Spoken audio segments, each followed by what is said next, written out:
দেখেন আমি কীভাবে ডালগুলা মানে রান্না করি, সিম্পলভাবে ডাল রান্না করি।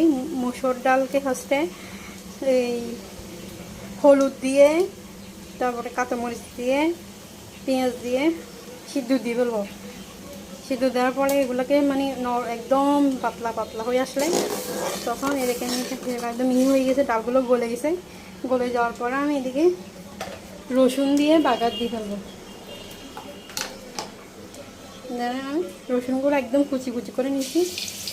এই যে রসুন দিলাম, একদম সিম্পল করে ডাল বাগার দিচ্ছি। ডালের এগুলো হচ্ছে লাল লাল হয়ে আসলে তারপরে হচ্ছে ডালের মধ্যে এগুলো ঢেলে দেবো।